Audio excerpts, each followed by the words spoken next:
Escucha Conectados, episodio 21, temporada 4, con Carlos Aguilar, coordinador del Consejo Nacional de Defensa y Seguridad, moderado por la periodista Marilyn Méndez. Elimina los 5 tipos de dolor con Iboprodol Ultra, fórmula única.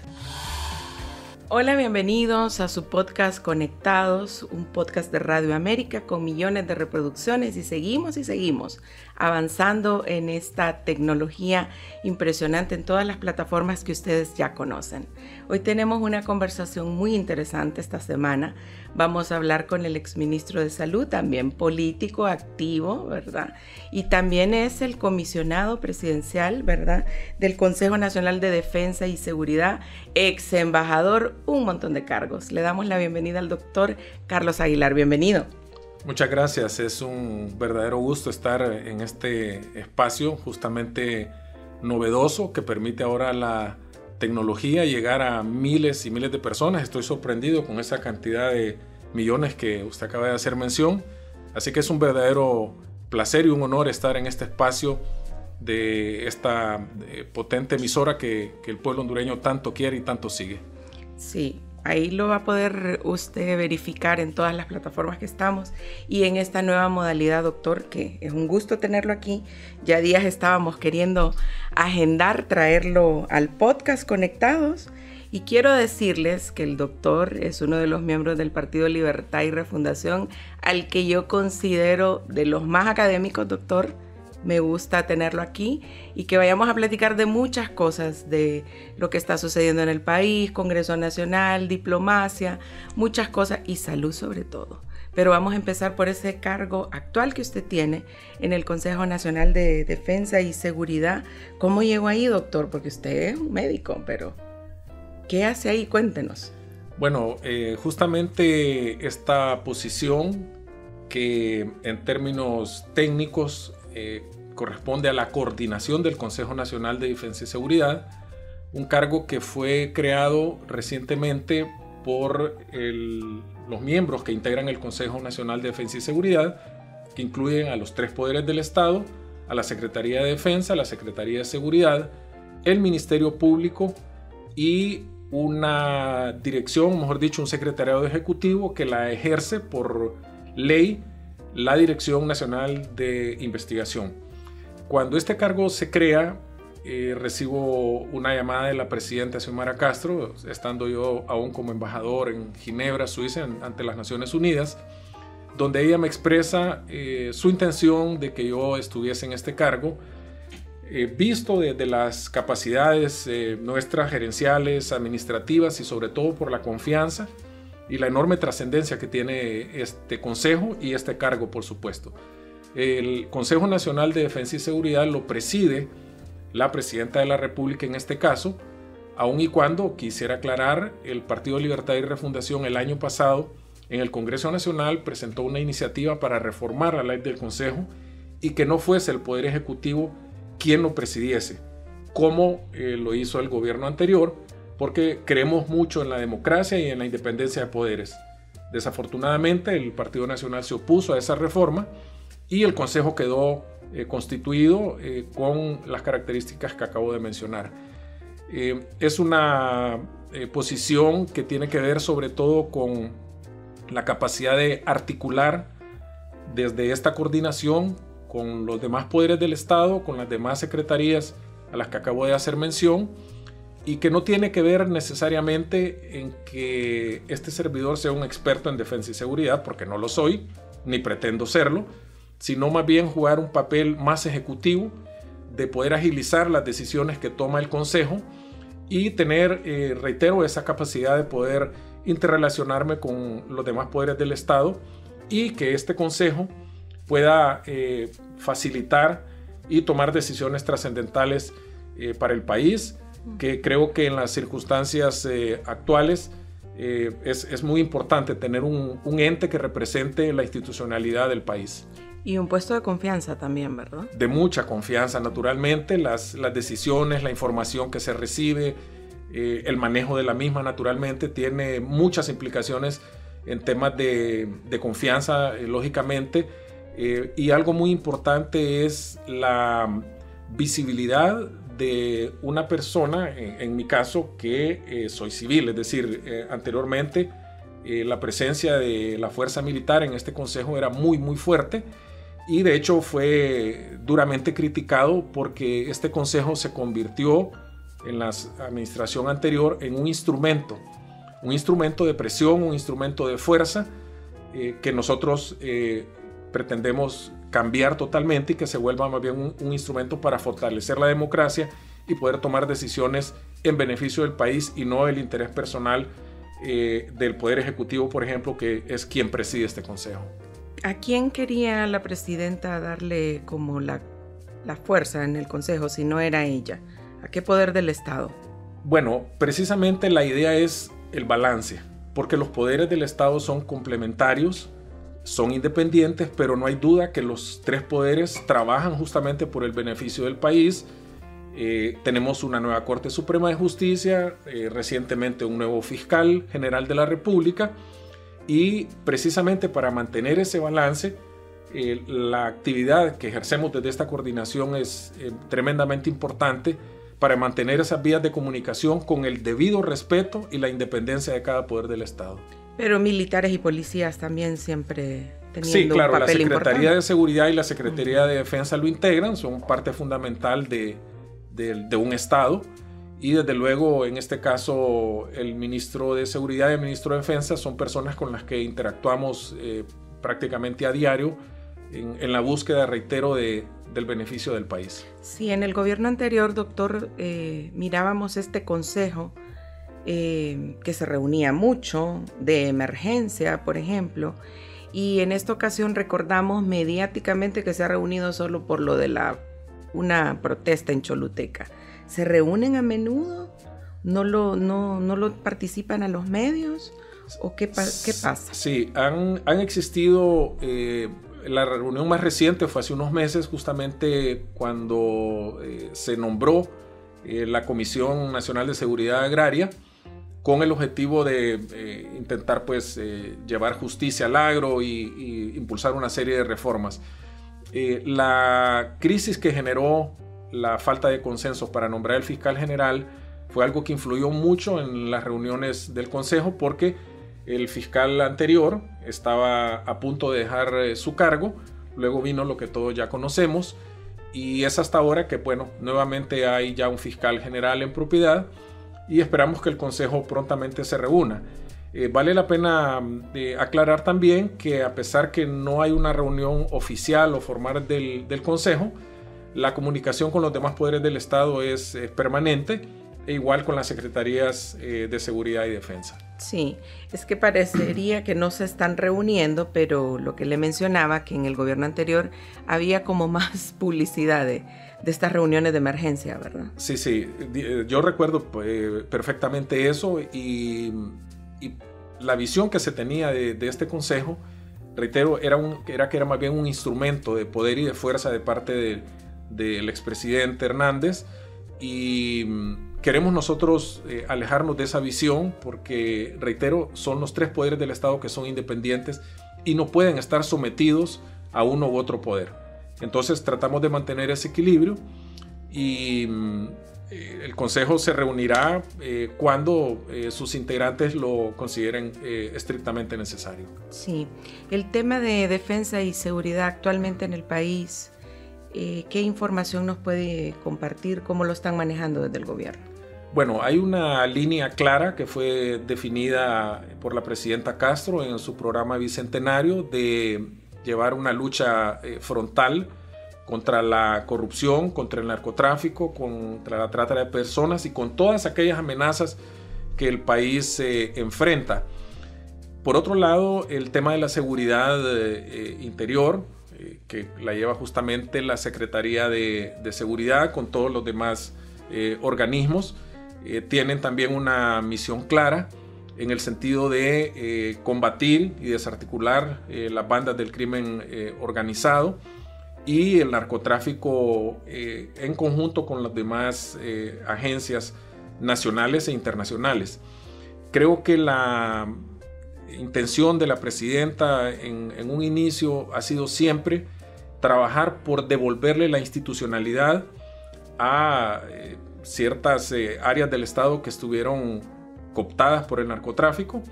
Es difícil obviar el recordar que tenemos un expresidente detenido en las cárceles de Nueva York, acusado justamente por narcotráfico. Uno puede rápidamente concluir o valorar la dimensión de hasta dónde el narcotráfico ha penetrado las instituciones del Estado. Entonces estamos en un proceso de una reconstrucción de estas instituciones.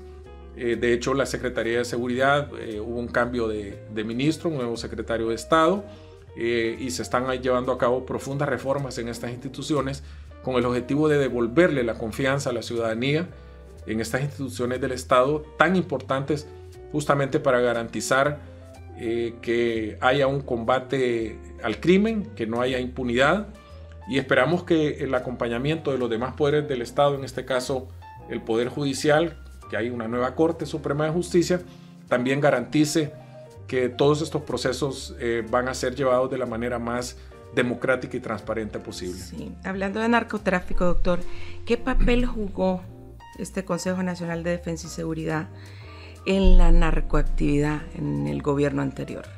Bueno, es evidente que una institución de esta magnitud tuvo que tener información al respecto, y todos sabemos el grado de impunidad que existió en el gobierno anterior. Desde el Ministerio Público se sabe que hubo una enorme cantidad de denuncias. Tuvimos que tener la participación de otro país, en este caso los Estados Unidos de América, quienes pidieron en extradición al expresidente y a otras personas. Definitivamente el Consejo jugó otros intereses opuestos a lo que un Estado soberano debe de tener. Y nosotros esperamos, y así está sucediendo, que este nuevo Consejo, con estos nuevos poderes del Estado constituidos, van a dar un giro total a la lucha contra el crimen organizado, contra el narcotráfico y contra otras amenazas para la seguridad y la defensa del país. Sí, porque el delito continúa, ¿verdad? Que se hayan llevado al expresidente no significa que se acabó el narcotráfico. Indudablemente, y este es un problema además que trasciende las fronteras, es un problema que lo vive el mundo entero, particularmente la región centroamericana. Es un problema que sabemos que no se va a terminar de la noche al día, hay mucho trabajo que hacer, pero creo yo que el comienzo de esta lucha comienza justamente en casa, con instituciones fortalecidas, profesionalizadas, con las personas apropiadas, combatiendo desde lo interno la colusión y la penetración de estas bandas internacionales para tener una policía nacional, un ejército y las demás agencias que no sean colaboradores y que no se presten a este delito, porque es imposible creer que en el pasado, para que se haya logrado ese grado de impunidad y de penetración, no haya habido colaboración en las diferentes instituciones del Estado. Sí, desde los medios, doctor, vemos con preocupación incautaciones de muchos precursores químicos, y en este gobierno principalmente hemos visto cómo aduanas y la policía están trabajando en esto. ¿Tienen alguna información principalmente de fentanilo, verdad? Que México está teniendo también muchos problemas con esto. ¿Hay alguna información, doctor, de dónde viene esto? Porque es nuevo.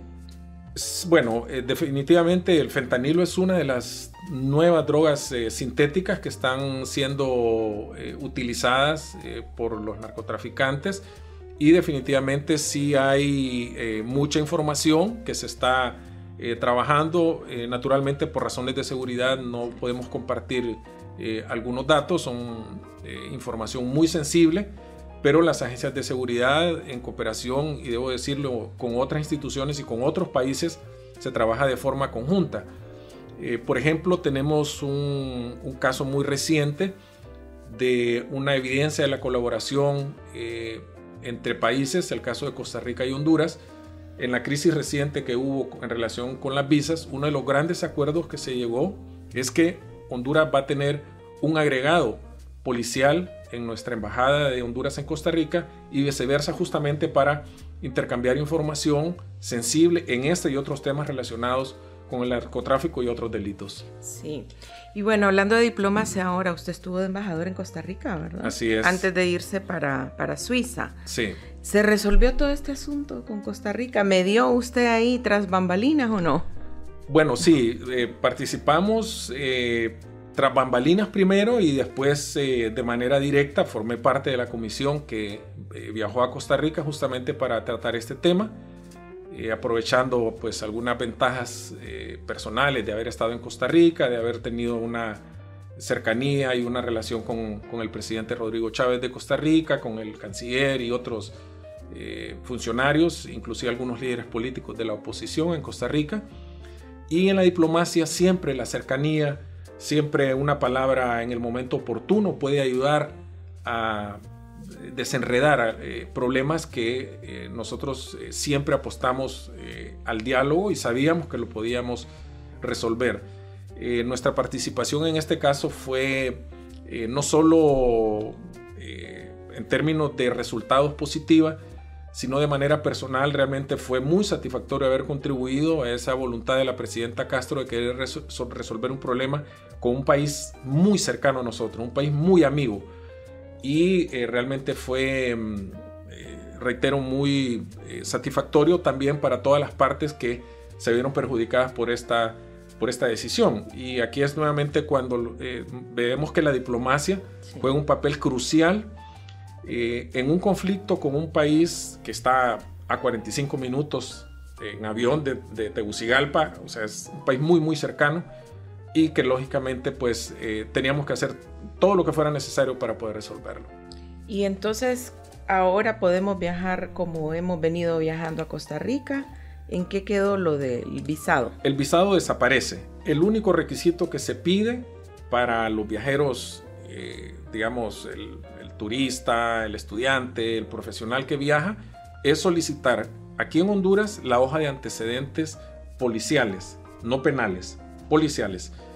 Y se lleva ese documento que se puede solicitar en línea, que es gratuito además, que se puede solicitar en la frontera en Costa Rica. Hay terminales de computadoras de la Secretaría de Seguridad donde se puede solicitar ahí, y Costa Rica le pide a sus ciudadanos los antecedentes judiciales, que son diferentes en ambos países. Eso para la mayor parte de los ciudadanos que viajan. Para los transportistas, los conductores de camiones, de rastras, únicamente su carnet o su licencia centroamericana de transportista y ningún otro requisito más. Ya nos está pidiendo, llegamos a pedir hasta los antecedentes de Interpol, como una medida de reciprocidad cuando Costa Rica tomó eso. Todo eso desapareció. Sí, ¿y los costarricenses que quieren venir a Honduras? Los antecedentes para ellos judiciales, que son diferentes, porque recordemos que ellos tienen otro sistema de seguridad. Ese es el requisito que pide Honduras, ¿verdad? Ese es el requisito que pide Honduras. No pedimos, no se pide la prueba COVID, no se pide antecedentes, ninguna otra cosa. Incluso Costa Rica estaba pidiendo la visa de Estados Unidos para entrar a Costa Rica. Nosotros pues también quitamos eso y prácticamente ese fue el único requisito. Que ciertamente también es importante decir, si por ejemplo usted ha tenido una falta, que puso una denuncia y aparece que usted tiene un antecedente por una falta de tránsito, eso definitivamente no es un impedimento para que pueda viajar. Sí. En términos prácticos estamos prácticamente, exactamente igual a como estábamos antes. Sí. Bueno, el doctor no lo puede decir, pero yo sí lo puedo decir, les faltó diplomacia a los ticos. Y las medidas de reciprocidad que hizo el gobierno de Honduras, sintió el apoyo, ¿verdad? Porque yo vi que el pueblo hondureño estaba de acuerdo con ustedes en lo que estaban haciendo. Sí, indudablemente. Para nosotros fue algo sorpresivo, algo que no es usual entre los países. Generalmente hay un aviso una semana antes, un mes antes, etc. Es más, quiero decirle que ni siquiera el propio canciller de Costa Rica estaba enterado. El canciller André Tinoco, a quien lo conocemos personalmente, cuando se nos avisa de la medida, nos comunicamos con él. Él estaba bajándose de un avión en Europa y no sabía de lo que le estábamos hablando. Eso le da la medida de cómo se tomó esa decisión en Costa Rica, probablemente de manera impulsiva y motivada por otras razones. Sí, los miembros del Gabinete de Seguridad, ¿verdad? Que eran los que habían puesto esta medida. Bueno, y algo que a mí sí me dolió, doctor, aprovechando que usted fue embajador en Costa Rica, es que dijeron que los ticos no vienen de vacaciones a Honduras. Sí, eso no es cierto. No es cierto, definitivamente. La balanza comercial entre Costa Rica y Honduras naturalmente les favorece a ellos, pero tenemos una gran cantidad de personas que vienen de Costa Rica al país, de turismo, a visitar familiares que hay acá, hacer negocios, hay mucho intercambio estudiantil, mucho intercambio deportivo, artístico, es decir, el flujo migratorio es muy, muy importante. Claro, Costa Rica se ha vendido como un destino turístico y lo es, debemos de reconocerlo, que nos lleva mucho camino por delante a nosotros. Pero no significa que Honduras no lo tenga tampoco y que no recibamos turistas de todo el mundo. Sí, quizás hay una diferencia en la promoción, pero de lugares turísticos hermosos, Honduras tiene muchísimos también. ¿Y los hondureños viajando a Costa Rica turísticamente? Sí, ¿verdad? Sí, cuando hay conciertos viajamos, pero tampoco es un destino, digamos, como el número 1 del hondureño. Pero sí es un destino también muy frecuente académico.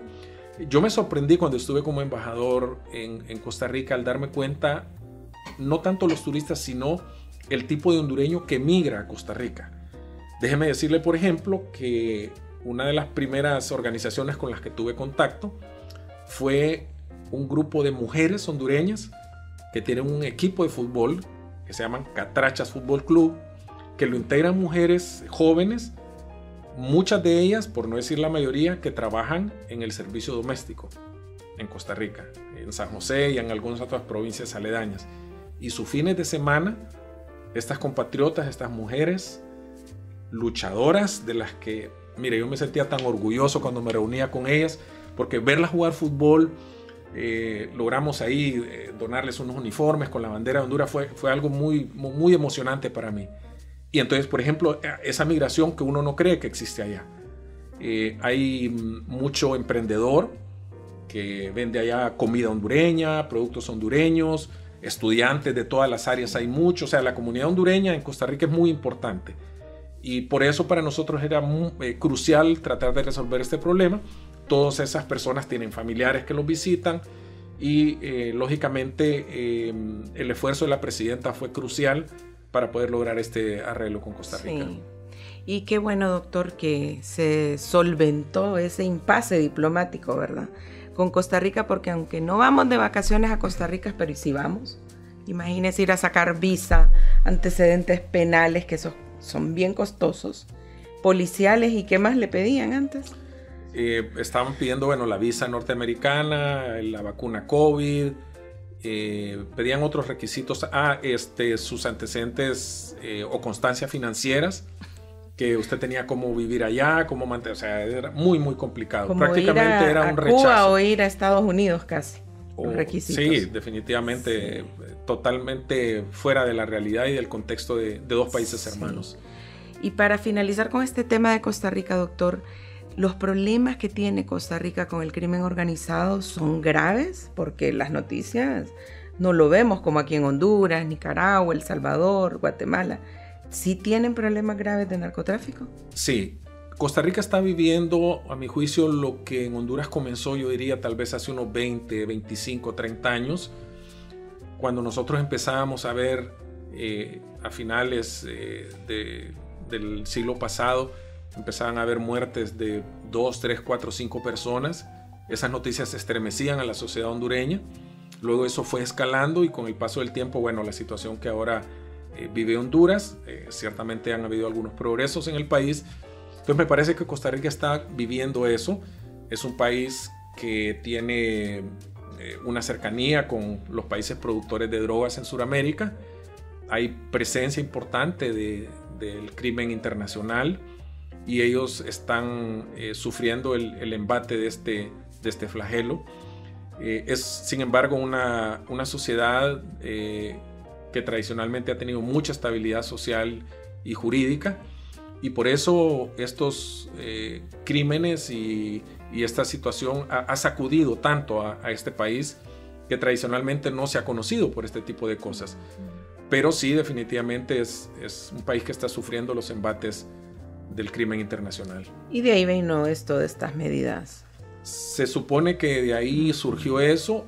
Agregar también que están sufriendo otra crisis, que es la crisis migratoria, que eso también les ha arrastrado muchos problemas de seguridad, aun y cuando es un país de tránsito de los migrantes, igual que Honduras, pero siempre estos flujos migratorios traen problemas de mucha naturaleza, de seguridad, problemas de recursos y desde luego problemas de crimen organizado. Sí, muy interesante. Y qué bueno, doctor, que se pudo solventar ese problemita con Costa Rica, porque queremos, como hondureños, tener las puertas abiertas en todos lados.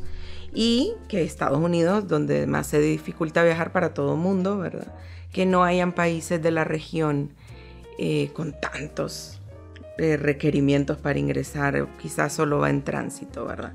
Bueno, con el doctor Aguilar tenemos tantas cosas de qué hablar. Ya vamos a dejar la diplomacia y vamos a hablar de política ahora, porque buscó ser alcalde, ¿verdad? Bueno, ¿o era diputación? Bueno, cuando yo estaba en el Partido Liberal, hicimos una incursión en busca de la alcaldía de Tegucigalpa, a lo interno primero, en un proceso interno, y ya con el Partido Libertad y Refundación efectivamente buscamos una posición en el Congreso Nacional, que no se dio, desafortunadamente, pero nuestra participación a un cargo de elección fue en las elecciones para el 2017. ¿Y sigue ahí ese gusanito de querer llegar a un cargo de elección popular? En este momento no. En este momento la aspiración mía es seguir trabajando al lado de la presidenta Castro y aportar desde mis capacidades lo necesario para que el partido logre un gobierno que cumpla la mayoría, ojalá que todas las promesas de campaña, las inquietudes y las propuestas del Plan Bicentenario de la presidenta Castro, y lógicamente tratar de que nuestro partido continúe en el poder, y para eso estamos trabajando fuertemente. No tengo absolutamente ninguna aspiración a ningún cargo de elección popular. Esto lo he comentado inclusive con las autoridades del partido y con las autoridades del gobierno con las que yo trabajo actualmente. Sí. Usted fue parte del Poder Ciudadano, fue ministro de Salud con el Poder Ciudadano, y ahora tiene un cargo también en este Poder Popular, ¿verdad? ¿Cuáles son las diferencias? Porque usted era liberal, ahora es libre, o se quedó en el medio, o todavía tiene ese corazoncito rojo y blanco. ¿Ya no? No, definitivamente no. Ese partido liberal al que pertenecí orgullosamente fue un partido liberal que, si yo lo veo en retrospectiva, es un partido liberal que ya estaba entrando en una fase de, yo diría, degradación ideológica, acercándose mucho a la derecha, a posiciones conservadoras, y precisamente en el gobierno del Poder Ciudadano, en el gobierno del presidente José Manuel Zelaya, se empiezan a dar esos pasos desde el Poder Ejecutivo para tratar de mover a un partido liberal que décadas anteriores, estoy hablando básicamente de la época del expresidente Vidal Morales, era un partido que enarboló las causas del progresismo. Si uno lee los diarios de la época y las crónicas de los periodistas de la época, acusaban ya desde aquel momento, estoy hablando del siglo pasado, al expresidente Vidal Morales de comunista, de pertenecer a la izquierda internacional. Entonces el Partido Liberal fue viviendo ese proceso que no solo el Partido Liberal de Honduras lo ha vivido, sino una gran cantidad de partidos liberales en Latinoamérica. Dicho sea de paso, los partidos tradicionales prácticamente han desaparecido. Partidos liberales, desde la concepción ideológica del liberalismo, casi no existen ya en Latinoamérica, y este Partido Liberal actual es ni la sombra de lo que fue décadas atrás. Entonces hemos dado un paso hacia este socialismo democrático, que es la esencia del Partido Libertad y Refundación. Elimina los 5 tipos de dolor con Iboprodol Ultra, fórmula única. Sin embargo, no puedo negar que tengo una gran cantidad de amistades en el Partido Liberal, Personalmente y familiarmente, prácticamente toda mi familia fue militante del Partido Liberal, ahora estamos en Libertad y Refundación y estamos viviendo otros momentos. Yo pienso que la principal diferencia entre el gobierno del Poder Ciudadano y el actual, indudablemente, es la ruptura del bipartidismo y la entrada de Libertad y Refundación de una manera disruptiva en términos de votar o tratar de romper con ese conservadurismo de la sociedad hondureña en términos políticos, marca la diferencia. Y ahora tenemos, por ejemplo, intenciones o metas o propósitos en el Plan Bicentenario que van muy a tono con la visión progresista que el gobierno de la presidenta Castro está impulsando. Entonces, naturalmente, hay algunas similitudes. La esencia nuestra sigue siendo la de un partido democrático, la de un partido inclusivo, un partido que le da una plena participación a todos los sectores de la sociedad hondureña, la incorporación de la mujer y justamente la primera mujer presidenta en la historia democrática de Honduras, es el sello, digamos, de este gobierno. Sí, no le queremos quitar protagonismo a la presidenta, pero Manuel Zelaya es el líder, sigue siendo el líder. Indudablemente, desconocer que el presidente Zelaya es, a juicio de muchos expertos, el político más importante que ha tenido el país en los últimos 50, 75 años. Y además de eso, de ser el esposo de la presidenta, de ser su principal asesor, es el coordinador general del partido político más grande y más fuerte del país. O sea, es innegable su presencia, su participación. Claro, la oposición y los enemigos de la presidenta Castro intentan minimizarla con esa actitud muchas veces misógina de descalificar a la mujer, de creer que solo un hombre puede ser capaz de dirigir un país. Y quienes conocemos a la presidenta sabemos de sus capacidades y nos parece a nosotros que tener un asesor de la talla de Manuel Zelaya es un lujo y es una ventaja en términos del conocimiento que el presidente Zelaya tiene de la política nacional y de su prestigio internacional como un líder latinoamericano que tiene muchísimas conexiones con muchos líderes en prácticamente toda Latinoamérica y el mundo. Sí, y definitivamente son cosas que no se desconocen, así como usted menciona los enemigos, oposición, pero sí es necesario recalcarlo, el liderazgo de Manuel Zelaya. ¿Podríamos decir entonces que la presidenta se apoya en él para tomar muchas decisiones? Indudablemente, es uno de los principales asesores y hay temas que el presidente Zelaya, por su experiencia, los conoce muy bien. Recordemos también que la presidenta Castro tuvo una destacada participación en el gobierno del Poder Ciudadano como primera dama y yo recuerdo desde mi posición como ministro de Salud su involucramiento en temas de salud. Es sorprendente el conocimiento que la presidenta tiene del tema de salud, el tema, por ejemplo, de SIDA, que ella fue una protagonista de la lucha contra el SIDA y las mujeres, los sectores vulnerables, y una serie de temas que muchas veces son trabajados o consultados desde la experiencia del presidente Zelaya. Eso no se puede negar. Sin embargo, tal como el mismo presidente Zelaya lo dice, quien toma la última decisión es la presidenta, y he sido testigo de a veces de desacuerdos en ciertos puntos, y la personalidad de la presidenta Castro, repito, quienes la conocen, sabemos que a veces un no de ella significa mucho para nosotros. Sí, un sí. Sí, ¿verdad? Sí. Nos han dicho que tiene un temple en cuanto a los nombramientos, que le dicen nombremos por aquí, pero no. Sí, mucha gente, repito, por desconocimiento o por... Sí. A veces yo diría que ese conservadurismo de ser incapaces de ver a una mujer en la primera magistratura tomando decisiones hace pensar y equivocarse en muchos de los análisis. Pero quienes hemos tenido la fortuna, digamos, de estar ahí cerca, sabemos que esa dinámica de trabajo de ellos es sumamente particular y a mi juicio exitosa, porque hay una persona de muchísima experiencia, con una presidenta con un enorme liderazgo en el país y con mucho respeto y credibilidad, que hace entonces que las decisiones sean las más apropiadas, las más oportunas en un país tan difícil de gobernar como Honduras. Sí. Bueno, doctor, y hablando del LIBRE y de las próximas elecciones, porque este año ya es político, indudablemente, ¿cómo ve el LIBRE en el poder, verdad? Porque el LIBRE en la oposición tuvo un papel bastante beligerante, pero ya LIBRE en el poder, ¿cómo ve el desarrollo del gobierno? La ciudadanía exige cambios en el gabinete de gobierno. No le gusta la queja de los 12 años del Partido Nacional. ¿Cómo ve esto? Bueno, este es un tema que es indudablemente muy sensible, puesto que las expectativas que siempre se generan en el pueblo cuando hay un cambio de gobierno, luego de la pesadilla de los 12 años de gobierno del Partido Nacional, son muy, muy altas y con justa razón.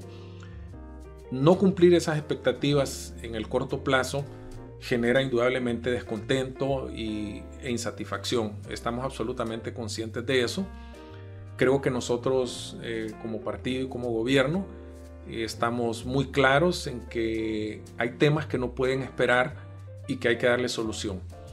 La presidenta ha anunciado que van a haber cambios. No sabemos, bueno, personalmente no sé exactamente en qué áreas, pero las áreas más sensibles seguramente van a existir cambios. Además, ella ha anunciado que precisamente con lo que usted decía sobre el año político, quienes vayan a la arena política electoral a buscar un cargo tendrán que renunciar a sus posiciones dentro del gobierno e ir a la campaña política. Esto significa que muchos funcionarios van a renunciar y otros, pues seguramente en la evaluación que para fin de año se espera que haya, se van a tomar algunas decisiones en ese sentido. Sí, y es que también hemos visto un gabinete con mucha gente joven inexperta, que pareciera que son compromisos políticos que adquirió la presidenta en campaña. Quizás ahorita ya con este nuevo año vemos ministros con mayor capacidad, la alianza que tanto daño les hizo, doctora, hay varias gente, bueno, en salud, usted conoce muy bien la Secretaría de Salud, ahí hay un compromiso político. Sí, efectivamente, esta es una de las secretarías que en la alianza fue parte de la negociación con la fuerza que representa o representaba Salvador Narrala, y vamos a ver qué pasa en esta secretaría y en otras áreas. Por ejemplo, la renuncia del exministro Barquero, que ahora pues todos sabemos está en una organización muy cercana al Partido Nacional, nos da la pauta de que esa alianza pues de hecho prácticamente ya no existe, y eso pues dará la libertad para hacer algunos cambios en el gabinete y entrar en otra etapa. Indudablemente después de cumplir 2 años el gobierno tiene que entrar en otra etapa en términos de ejecución, de propuestas. Se vienen una serie de cambios, yo diría, trascendentales para el país. Yo le puedo mencionar tal vez uno de los más importantes es los resultados de nuestra relación con China. Nosotros creemos que en los próximos meses ya se van a ver con mayor claridad los esfuerzos de esa decisión histórica, de esa decisión que creemos nosotros puede llegar a cambiar la vida de miles y miles de hondureños y hondureñas al tener la posibilidad de impulsar grandes proyectos que van a generar bienestar, empleo y que seguramente van a ayudar a mejorar la calidad de vida de los hondureños. Sí, y esos cambios que menciona, doctor, ¿ya cree usted que de 2 años ya pudieron evaluar cómo dejó el Partido Nacional el Estado prácticamente y empezar ya, si quiere, seguir libre en el poder? Indudablemente. Mire, hay datos, por ejemplo, que son estremecedores. Revisamos hace poco y de hecho hubo una publicación. Ahora para el mes de noviembre, el gobierno de la República pagó a la banca nacional en concepto de deuda interna más de 4.500 millones de lempiras. Deuda adquirida por el gobierno del Partido Nacional en los últimos 6-7 años. De esos más de 4.500 millones de lempiras, la cantidad de dinero que iba a capital son 2.500 lempiras. a una tasa del 13.5%. Eso le puede dar la magnitud de cómo dejaron las finanzas el gobierno del Partido Nacional. O sea, un tsunami económico. ¿Qué país puede progresar con una deuda interna de esa magnitud? Más de 60,000 millones al año en deuda interna. Entonces, el reto que tiene el gobierno para tratar de fortalecer y de salir adelante es enorme. Y si a eso le agregamos la negativa de cierto sector de la empresa privada y del Partido Nacional en apoyar la ley de justicia tributaria, que sería para nosotros un mecanismo para obtener ingresos para el desarrollo del país, el panorama es sumamente complicado. ¿Qué país puede progresar cuando casi el 80% de lo que recauda sirve para pagarle a la banca nacional y los compromisos de la deuda externa? Queda muy poco para la inversión. Entonces, esos son los argumentos que nos impulsaron, entre otras cosas, a querer acceder, como afortunadamente lo hicimos, al banco, al CAF, este organismo regional que le va a permitir a Honduras acceder a fondos en condiciones más favorables, la relación comercial y diplomática con China y la búsqueda de otros mercados internacionales para lograr obtener financiamiento, beneficios que le permitan al gobierno poder hacer proyectos. Y finalmente, el acuerdo con el Fondo Monetario Internacional, que viene a avalar la propuesta de la presidenta Castro en el tema de finanzas, para nosotros es muy importante, porque esto nos va a permitir, en primer lugar, acceder a recursos para el desarrollo, la no devaluación de la moneda, que sería catastrófico para la economía de los hondureños, y tercero, el hecho de que este organismo regional tan importante para el desarrollo de los países esté de acuerdo en la necesidad de una nueva ley de justicia tributaria que le permita al gobierno captar recursos, que no significa, y aquí quiero ser enfático en esto, que los empresarios o las corporaciones que ya tienen exoneración en este momento se les va a quitar, van a seguir gozando de ellas por 10, 15, 20 años hasta donde se les haya dado. La idea es no seguir dando más exoneraciones y poder entonces captar más recursos que sirvan justamente para poder financiar el presupuesto, que todos sabemos es un instrumento de desarrollo para cualquier país.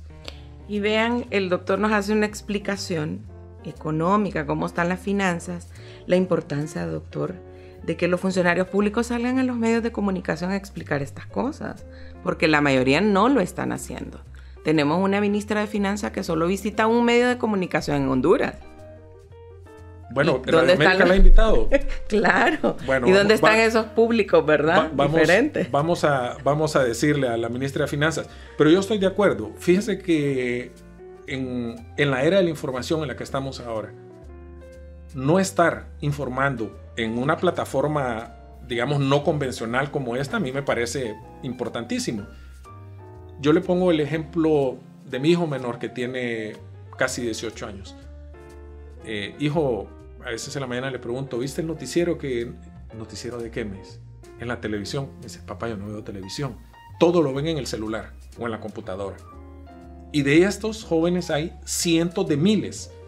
Y yo coincido plenamente con usted, los funcionarios deben o debemos de salir, de acudir a los medios. No quiero decirlo con falsa humildad, pero Radio América, por lo menos desde mi punto de vista, ha sido un medio siempre muy abierto, muy equilibrado y bueno, estos son espacios que, como usted lo dice, deben de aprovecharse. No, y tuvieron mucha apertura cuando fueron oposición y ahora cuando son oficialismo también, pero ahí, bueno, estar en el poder cambia a las personas también, doctor. Sí, no lo puedo negar. Hay una dinámica muy diferente entre estar en la oposición y estar gobernando. Se vuelve mucho más complejo. Y yo aquí diría también que a veces hay personas que tienen como más afinidad o más facilidad para poder transmitir, para poder comunicarse, lo cual no es una excusa desde luego, pero creo yo que las estrategias de comunicación son cruciales. Y ojalá que nuestro gobierno pueda transmitir de mejor manera. Fíjense que la vez pasada un colega médico me decía, no, que este gobierno no hace nada. Y le digo, ¿vos sabés que hay cerca de 1 millón de familias en Honduras que no pagan energía eléctrica? ¿Vos sabés lo que significa para un padre de familia, una madre soltera, no pagar energía eléctrica? No, es que, claro, es un médico que está en otra posición social y económica y pagar la energía eléctrica para él no significa nada. Pero para una familia de escasos recursos, eso tiene un impacto enorme. Entonces, ese tipo de cosas, ese millón de personas, de padres y madres de familia, de jefas de familia, sí, digamos, ven un beneficio inmediato. O, por ejemplo, no pagar matrícula para sus hijos, o que sus hijos merienden en la escuela y ya no tengan que pagar, o muchas veces que estos niños se van sin comer a la escuela. Entonces, estas acciones tienen un impacto que no se ve o no se logra comunicar de la manera apropiada. De tal manera que yo ratifico su visión con el tema de la estrategia de comunicación. Fíjese que yo creo que yo puedo pedir ese cargo lo pensé, de comunicación. Fíjese, me leyó yo la estoy viendo como que me quiere me leyó la sugerir. mente porque digo yo, el doctor habla de finanzas, ahora está hablando de comunicaciones, la presidenta lo puede mover en todo ese gabinete. Bueno, ojalá que escuche este podcast. Claro que sí, mire, lo mandó de embajador a Costa Rica y después lo mandó a Ginebra. Ahora lo tiene en seguridad. Yo lo veo que va a regresar a salud, podría ser. Ese es un rumor bien grande, que ven esos cambios. Usted ya fue ministro. Sí, bueno, yo, como lo he expresado anteriormente, me debo a una causa, me debo a un partido, me debo a mi país, naturalmente, y estaré presto a apoyar en la posición que se nos asigne. Si yo continúo aquí en esta posición en la que estoy, pues daré mi máximo esfuerzo, como lo he hecho siempre en los cargos que me ha tocado desempeñar. Es natural, tengo una afinidad lógica por mis estudios y mi experiencia hacia el tema de la salud.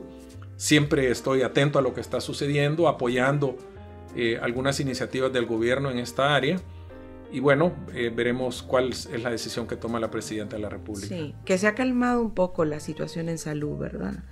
Lo de los medicamentos, escasez de medicamentos, y con este tema de los hospitales que van a construir. Sí, fíjense que una de las causas que se atribuye a este bache que hubo, por llamarlo de algún modo, con los medicamentos fue el tema de los fideicomisos. El fideicomiso de los fármacos, que se suprimió, a mi juicio, una medida acertada. Bueno, no solo eso, todos los fideicomisos que tenía la administración anterior tenían prácticamente las finanzas del gobierno en manos de la banca privada. Ahora hay una caja única donde todos los fondos van a la Secretaría de Finanzas, que recordemos es quien lleva la política financiera, junto con el Banco Central, que es quien maneja la política monetaria, y junto a la Comisión Nacional de Bancos y Seguros, que lleva la política bancaria. Estas tres organizaciones, que son la columna vertebral de las finanzas del país, lograron entonces crear esta caja única y desaparecieron los fideicomisos, que significaban un coste enorme para el país. Por ejemplo, una pastilla de acetaminofén comprada a través del fideicomiso. Normalmente esta pastilla puede costar 1 centavo, por usar un número. Con el fideicomiso, si bien es cierto, se compraba más rápido, el costo podría ser de 20 centavos, o sea, 20 veces más. ¿Por qué? Por el gasto administrativo que había que pagarle al banco por el manejo del fideicomiso. Entonces, esto tuvo un enorme impacto.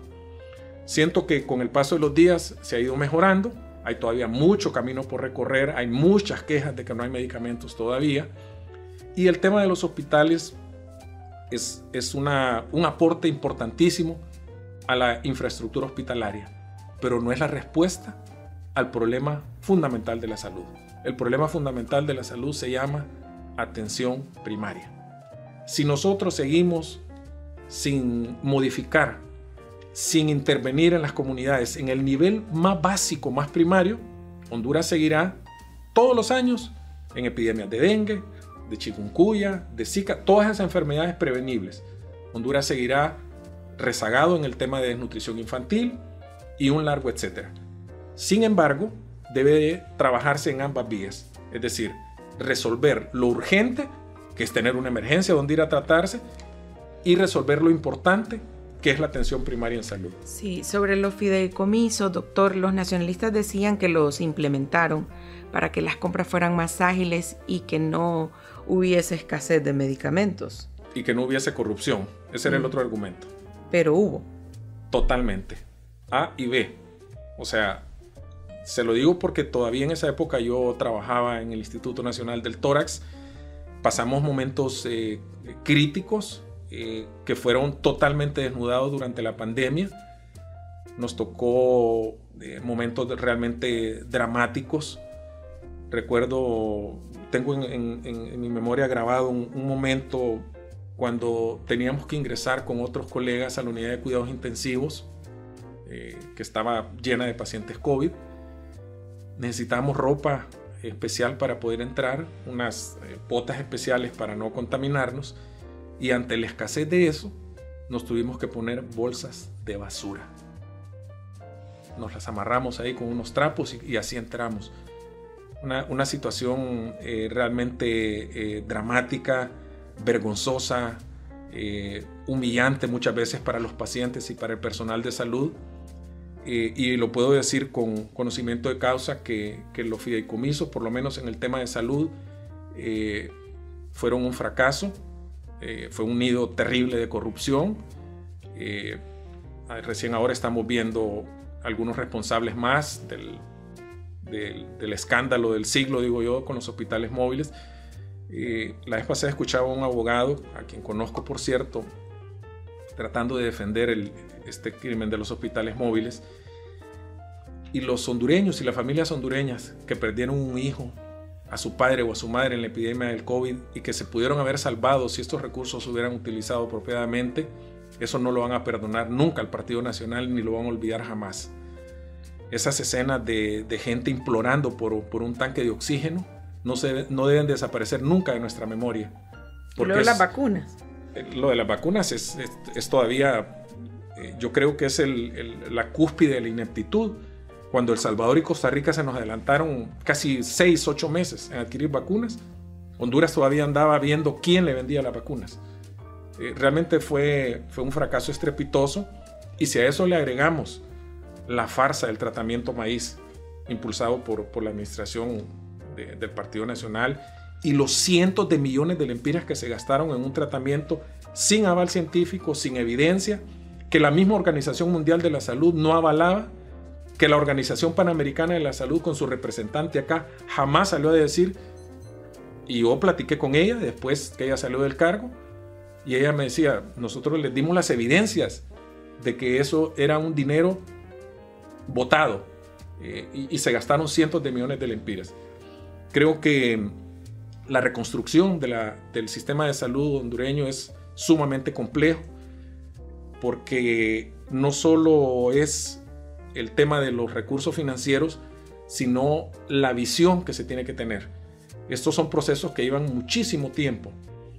Casi todos los países que han logrado índices de desarrollo altos en salud, les ha tocado muchas décadas de esfuerzo en trabajar justamente en lo que decía recientemente de la atención primaria, y en nuestro país es un cóctel explosivo.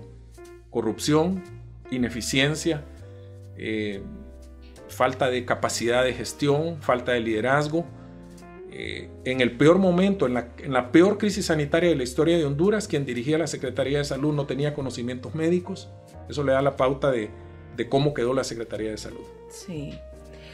Doctor, y ya casi para ir finalizando, porque con el tema de salud yo creo que vamos a tener que hacer otro podcast. Con mucho gusto. Definitivamente, porque se me están ocurriendo muchas cosas, pero ¿cómo explicarle a ese hondureño que estaba en su casa, confinado, con miedo, que todo lo que estaba haciendo el gobierno en ese momento, precisamente con el tema de los hospitales móviles, esa compra millonaria, fue equivocada? Bueno, desde el momento en que la Secretaría de Salud, que es el ente rector de la salud nacional, pública y privada, ya, si usted lee el nombre, se llama Secretaría de Salud, no se llama Secretaría de Salud Pública. Es decir, es el ente que dirige la política nacional de salud. Desde el momento en que la Secretaría de Salud aparentemente se hizo a un lado y quienes compraron y quienes tomaron la decisión fueron otras personas, eso marcó la pauta de hacia dónde iba el tema de la compra de esos hospitales. Yo debo de reconocer que fue una crisis sin precedentes a nivel mundial, de una enfermedad que no conocíamos, que no sabíamos cómo tratarla.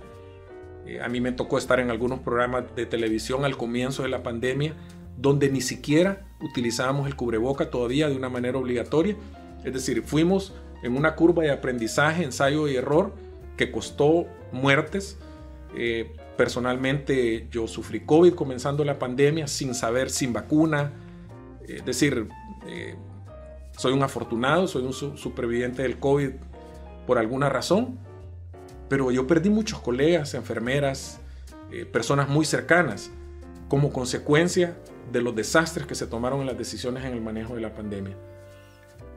Creo que la compra de los hospitales móviles careció de una planificación, pero sobre todo de un liderazgo que fuera acompañado por toda la sociedad hondureña. El colegio médico estaba totalmente aislado, enfrentado más bien con las autoridades de la Secretaría de Salud por muchas razones, y agregado a eso, el presidente de la República con una situación personal y política muy vulnerable, cuestionado prácticamente por la mayoría de la sociedad hondureña, impidió también al país tener un liderazgo fuerte en el manejo de la pandemia. Y el colofón de todo esto fue el desastre y el robo. Algunos lo catalogan con mayores consecuencias en tema de vidas humanas que el atraco al seguro social. Estos dos enormes fraudes del Partido Nacional hecho gobierno costaron vidas. Y cuando se pierden vidas, sobre todo cuando hay problemas que tienen que ver con la salud, realmente es extraordinariamente doloroso recordar que se pudieron haber salvado personas si se hubieran vacunado, si hubieran existido camas para atender a estas personas, personas que recibieron medicamentos adulterados en el seguro social, niños epilépticos que se les daban medicamentos que no solucionaban sus problemas. ¿Cómo poder olvidar eso? Tenemos que recordarlo para no caer en esos errores. Y no quiero politizar el tema de la salud. Y lo estoy diciendo para esta administración y para futuras administraciones. Si hay algo con lo que no se puede jugar ni robar, es en la salud. Porque esto se lleva a personas, se lleva a vidas, mata niños y niñas. Por eso para nosotros este es un tema crucial y creemos que los esfuerzos de la presidenta Castro van encaminados precisamente a evitar que esto se vuelva a repetir en Honduras. Sí, y qué lamentable, doctor, recordar todo lo que vivimos en la pandemia y con todas las consecuencias, juicios, encarcelamientos, requerimientos. ¿Viene más en este tema? Sin duda alguna, sin duda alguna. Yo creo que esta nueva fiscalía, el Ministerio Público está en una enorme deuda con el país, por lo que nosotros miramos que ha actuado el nuevo fiscal general y el nuevo fiscal adjunto. Estoy seguro que vamos a ser testigos de muchas acciones que van a tratar, espero yo, de reivindicar y de luchar contra la impunidad. Probablemente el mayor lastre que nuestra sociedad, que el Estado hondureño ha tenido es precisamente la impunidad. Sí. Bueno, doctor, quedamos pendientes para otro podcast para hablar específicamente de la pandemia y todas esas cosas que ya se nos olvidaron a mucha gente, doctor, se lo confieso. Ahorita me hizo retroceder y creo que a mis compañeros también de recordar. Más doloroso para las personas que perdieron un pariente en la pandemia, ¿verdad? Quizás los que no tuvimos tantas dificultades lo vemos más fríamente, pero sí nos ha hecho recordar lo difícil que fue. Gracias por su visita, doctor. Encantado de haberlos acompañado. Aprovechar para felicitar este espacio y desearles muchos éxitos y que hayan 10 millones de reproducciones más, sí, y que Radio América cumpla otros 75 años más. Sí. Muchas gracias. Gracias al doctor Carlos Aguilar. Le agradecemos muchísimo su visita porque es uno de los funcionarios del Partido de Libertad y Refundación con mucha apertura con los medios de comunicación, con la población y bueno, ya lo escucharon ustedes, ¿verdad? Le estoy echando flores porque sí es muy ameno conversar con el doctor Carlos Aguilar. Estaremos pendientes para otro episodio y hablar más de la pandemia. Les recuerdo que estamos disponibles en todas las plataformas de podcast, en Spotify, en Deezer, en Apple Podcast Connect, en Google Podcast, en YouTube Podcast y también en nuestra página web www.radioamerica.hn. Mi nombre es Marilyn Méndez. Hasta pronto. Elimina los 5 tipos de dolor con Iboprodol Ultra. Fórmula única. Encuéntranos como Podcast Radio América HN en Spotify, Deezer, Apple Podcast, Google Podcast. Podcast Radio América HN.